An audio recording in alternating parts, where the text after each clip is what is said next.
നിർത്ത. അതാരാടാ വാർപ്പിന്റെ അടിയില്? ചോദിച്ചത് കേട്ടില്ലേ? എവിടുന്നാടാ കഴിവറ മോനെ ഇതെടുത്തുകൊണ്ട് വരുന്നേ? ഇത് തമ്മനത്തെ നാരായണമേനന്റെ മുത്തച്ഛ.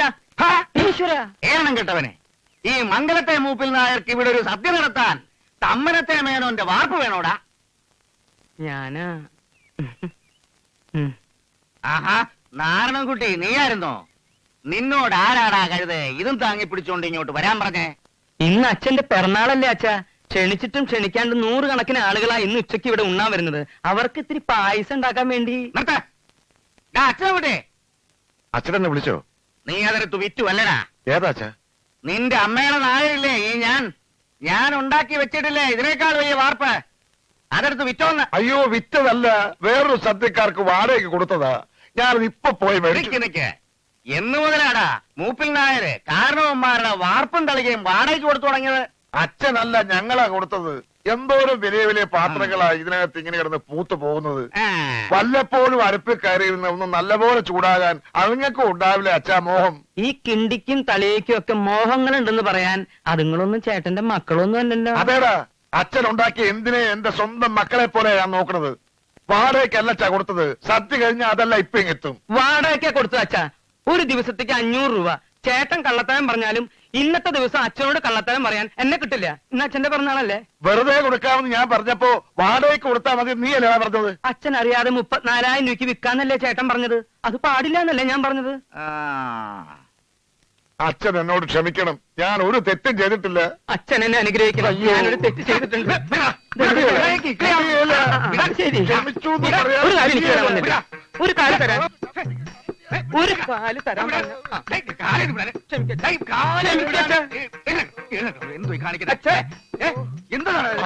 അപസ്മാരാണല്ലോ പഠിച്ചോളത്.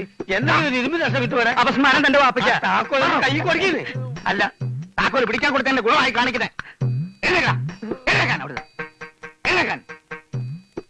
ദിവസം 4 തവണ കാല് പിടിച്ചാൽ ചെയ്ത തെറ്റൊക്കെ ഇല്ലാതായിന്നാ വിചാരം. മക്കളാണോ മരുമക്കളാണോ എന്ന് ഞാൻ നോക്കൂല. നാറി തുടങ്ങിയാൽ സകലതും പഠിച്ചു കൊടുത്ത. അത് ശരി. അപ്പൊ മക്കൾ അച്ഛന്റെ കാല് പിടിക്കായിരുന്നില്ലേ? സത്യം പറയാലോ, എനിക്കത് കണ്ടപ്പോ മനസ്സിലായില്ല. കാരണം ജീവിതത്തിൽ ഇന്ന് വരെ ഞാൻ എന്റെ ബാപ്പന്റെ കാല് പിടിച്ചിട്ടില്ല. അതെന്താ, തന്റെ ബാപ്പയ്ക്ക് കാലില്ലേ? കാലിലഞ്ഞിട്ടല്ല, ഓർമ്മ വെച്ച കാലം മുതൽ നമ്മൾ ബാപ്പ ദുബായിലാ. ബാപ്പ ദുബായിന്റെ ലീവിൽ വരുമ്പോ നമ്മൾ ഇവിടുന്ന് അങ്ങോട്ട് പോകും. നമ്മൾ അവിടുന്ന് ഇങ്ങോട്ട് വരുമ്പോ ബാപ്പ ഇവിടുന്ന് അങ്ങോട്ട് പോകും. ബാപ്പി ഞാൻ ഇതുവരെ തമ്മ കണ്ടില്ല. പിന്നെ എങ്ങനെ ഇത് പിടിക്കും? കോയ എന്താ കയ്യിൽ ചുരുട്ടി പിടിച്ചിരിക്കുന്നത്? ഇത് ഈ മാസത്തെ എന്റെ വീട്ടിന്റെ വാടക. ആദ്യത്തെ വാടക മൂപ്പിൽ നായരുടെ കയ്യിൽ നേരിട്ട് കൊടുത്ത് അനുഗ്രഹം വാങ്ങുന്ന എന്റെ ആഗ്രഹം. ഏയ്, ഇന്ന് അച്ഛന്റെ ജന്മദിവസം അച്ഛൻ ഒന്നും കൈ നീട്ടി വാങ്ങാറില്ല, കൈ നീട്ടി കൊടുക്കാറേ ഉള്ളൂ. ഏട്ടാ, വീട് വാടകയ്ക്ക് കൊടുക്കുമ്പോ ഇതൊന്നും കോയോട് പറഞ്ഞിട്ടില്ലേ? ഞാനായിട്ട് പറയുന്നത് നല്ലതല്ലേടാ, നേരിട്ട് വന്ന് അറിയുന്നത്. അങ്ങനെയൊക്കെ ചില പതിവ് പണ്ട് മുതലേ ഇവിടെ ഉണ്ട്. ഇവൻ പറഞ്ഞ പോലെ ഈ ദിവസം കൈനീട്ടി ഞാനൊന്നും വാങ്ങാറില്ല. ഈ മാസത്തെ വാടക എനിക്ക് ഇന്ന് വേണ്ട, അത് താൻ തന്നെ വെച്ചോ. പടച്ചോൻ സഹായിച്ച് എന്നും നിങ്ങൾക്ക് പെരുന്നാൾ വെച്ചെന്നാണ് എന്റെ പ്രാർത്ഥന. നിങ്ങളെപ്പോലത്തെ മനുഷ്യന്മാര് കൊല്ലത്തൊരു ദിവസം ജനിച്ചാൽ പോരാ. ഓരോ മാസം എല്ലാ 1-ാം തീയതി അങ്ങനെ 12 മാസം ജനിക്കണം എന്റെ ആഗ്രഹം. ജനിക്കണം എന്ന് തന്നെയാ എന്റെയും മോഹം. ഈ വീട് വിട്ടുപോവാൻ ഇപ്പോഴും എനിക്ക് മനസ്സിലിടവേ. മരിക്കരുതേ എന്നാ എന്റെ പ്രാർത്ഥന. കോയക്കറിയില്ല, ഇവരുടെയൊക്കെ ഇളയതായി എനിക്കൊരു മോളുണ്ടായിരുന്നു. ചിന്നമ്മൂന്നാ ഞാൻ വിളിക്ക. അവളും ഭർത്താവും ഒരു അപകടത്തിൽപ്പെട്ട് മരിക്കുമ്പോ അവരുടെ കുഞ്ഞിന് പാലുകൂടി മാറിയിരുന്നില്ല. അമ്മയില്ലാത്ത കുഞ്ഞിനെ ഒരുത്തന്റെ സഹായമില്ലാതെ ഈ കയ്യിലിട്ടാ വളർത്തിയത്. അവള് വളർന്നു. ഈ വയസ്സിനെ മനസ്സുകൊണ്ട് ചതിക്കാത്ത ഒരാളെ ഇന്ന് ലോകത്തിലുള്ളൂ, എന്റെ കൊച്ചുമോള് മായ.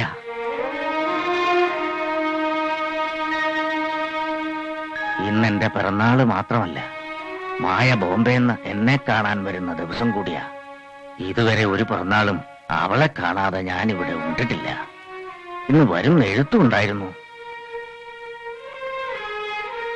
വിമാനത്താവളത്തിലും തീവണ്ടി ആഫീസിലും ബസ് സ്റ്റോപ്പിലും ആളെ നിർത്തി മനസ്സിൽ തീയും വെച്ചിരിക്കുമ്പോഴാ മക്കളാണെന്നും പറഞ്ഞ് ഓരോരുത്തര് ഉരുളിയും തലയെ വെച്ച് എഴുന്നള്ളത്ത് നടത്തുന്നത്. മായ ഇങ്ങ് എത്തിക്കോളും.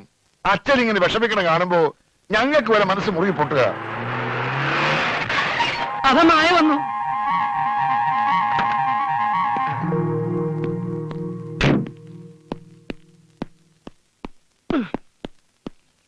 മുത്തച്ഛ മുത്തച്ഛന്റെ മായക്കുട്ടി വിമാനത്തിലും വന്നിട്ടില്ല, തീവണ്ടിയിലും വന്നിട്ടില്ല, ബസ്സിലും വന്നിട്ടില്ല. ഞാൻ സകല സ്ഥലത്തും തപ്പി.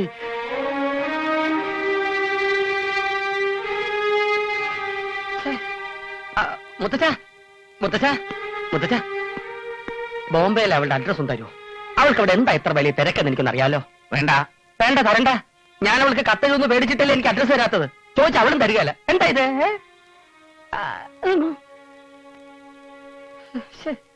മുത്തച്ഛ അഡ്രസ് ഇങ്ങോട്ട് വന്നേ. പ്രവേശം മൂത്ത് വല്ലതും പറഞ്ഞാൽ നിന്റെ ഈ സകല ഗ്ലാബറോടും കൂടി ഈ കറുത്ത കണ്ണാടി അടക്കം നിന്റെ കരണക്കുറ്റി അച്ഛൻ അടിച്ചു പൊട്ടിക്കും. ശവമേ, എന്തെങ്കിലും മായ കല്യാണം കഴിക്കാൻ കിട്ടുന്ന ചാൻസ് കളവണം പോയാ. ഒരിക്കലും കളയരുത്. ഇത്രയും പുരുഷത്വം വെച്ചൊരു അഡ്രസ് വേണ്ടി ചീപ്പാവേ. വിട്ടുകള ശിവൻകുട്ടി, ഇതങ്ങനെ വിടാൻ പറ്റൂല. മായ എന്റെ ജീവനാ. എടാ, നീ അവളെ കല്യാണം കഴിച്ച് ഈ സ്വത്തുക്കളെ മുഴുവൻ നമ്മുടെ കയ്യിൽ വരുന്നത് കണ്ടിട്ട് വേണം ഈ അച്ഛനൊന്ന് കണ്ണടയ്ക്കാൻ. അത് നീ മറക്കരുത്. അച്ഛന്റെ കണ്ണടപ്പിക്കുന്നവരെ ഞാനേറ്റ് പോരെ.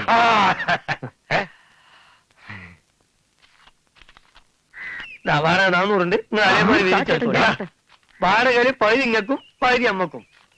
ജീവിക്കാൻ വേണ്ടി ഒരുപാട് സർക്കസ് സ്ഥലത്തിലെ കുട്ടികളും കെട്ടിയുള്ള ഒരു സാധാ കോയാണ് ഞാൻ. എന്നാലും സ്വന്തം വീട്ടിൽ നിങ്ങൾ നടത്തുന്ന ഈ കള്ളക്കളി ഉണ്ടല്ലോ, അതിന്റെ മുമ്പിൽ നമ്മൾ സർക്കസ് ഒന്നുമല്ല. അതെ, അടുത്ത മാസം സ്വന്തം തന്ത ഇതുപോലെ വാടക കൈനീട്ടി വാങ്ങാത്ത ദിവസങ്ങളുണ്ടെങ്കിൽ ഒന്ന് അറിയിക്കണം. അത് നമുക്ക് ഷെയർ ചെയ്യാലോ. അളിയാ, എന്റെ ഷെയറോടെ? ഇതാ ഏട്ടനും അളിയനും 100 പിടി. എന്റെ 100 കഴിച്ച് വേറൊരു 100 എന്റെ കയ്യിൽ ബാക്കിയുണ്ട്. അത് 3 ആക്കി മുറിച്ച് 33 രൂപ 33 പൈസ ഇനി അങ്ങോട്ട് വരും. എന്താ പോരെ?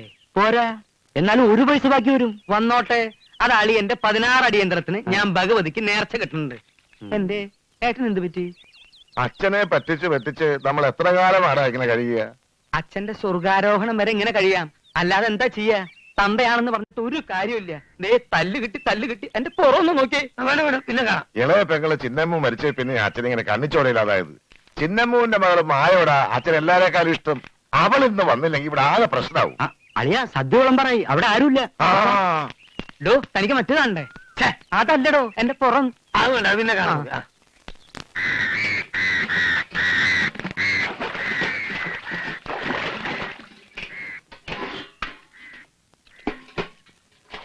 എല്ലാരും ഊണ് കഴിച്ചു, ഞങ്ങളും കഴിച്ചു. ഇനി അച്ഛൻ മാത്രമേ ഉള്ളൂ.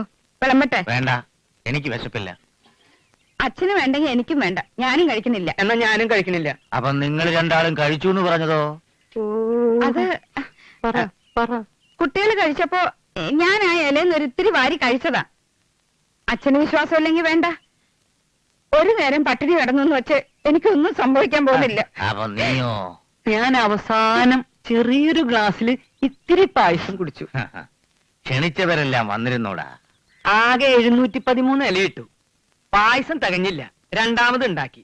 സദ്യയുടെ കാര്യങ്ങളൊക്കെ നോക്കിയത് ഏട്ടനാണ്.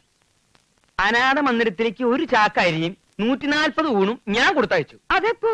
അത് നീ അവിടെ ഇന്ന് ഉരുട്ടി വിഴുങ്ങുമ്പോ. പിന്നെ അച്ഛാ, പുറം കാര്യങ്ങളൊക്കെ സഹദേവൻ നോക്കി. അതിന് എല്ലാത്തിനും എന്റെ ഒരു മേൽനോട്ടുണ്ടായിരുന്നു.